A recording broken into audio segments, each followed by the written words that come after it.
माथ के टिकली माओ गोरी पे चांद दिखे। तोर माथ के टिकली माओ गोरी पे चांद दिखे। मोर माथ के टिकली माग राजा तोला चांद दिखे। मोर माथ के टिकली माग राजा तोला चांद दिखे। सुंदर माटी के रंग मा तोर माया पहचान दिखे। एक नजर जब हंस के देखस मोर सारा संसार दिखे। तोर माथ के टिकली माओ गोरी पे चांद दिखे। तोर माथ के टिकली माओ गोरी पे चांद दिखे। मोर माथ के टिकली माग राजा तोला चांद दिखे। एक नजर जब हंस के देखस मोर सारा संसार दिखे।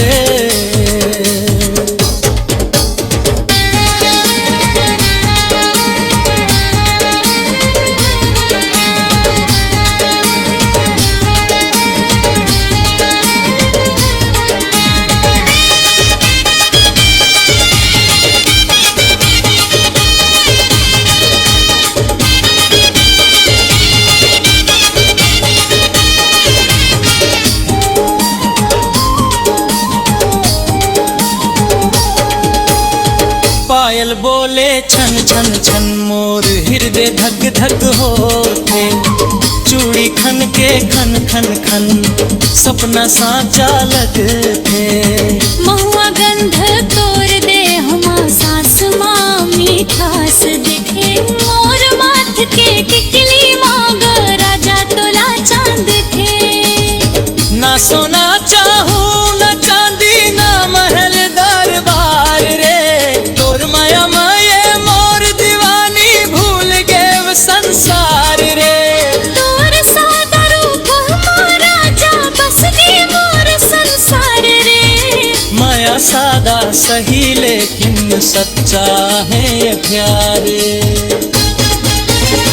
धूप परे या छाव घूमे संग तोर रही हूँ। जिंदगी भर तोर नाव लेके हर सुख दुख सही हूँ। अगर रूठ जाही दुनिया सब तोर माया ढाल बनिखे। तोर माथ के टिकली माओ गोरी पे चांद दिखे।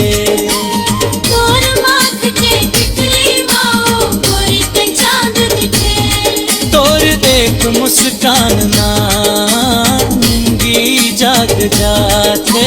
टूटे किस्मत घलो माया पा जाते।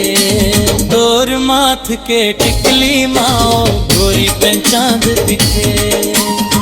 एक नजर जब हंस के देखस मोर सारा संसार दिखे। तोर माथ के टिकली माओ गोरी पे चांद दिखे। सुंदर माटी के रंग मा तोर माया पायरी चांद दिखे।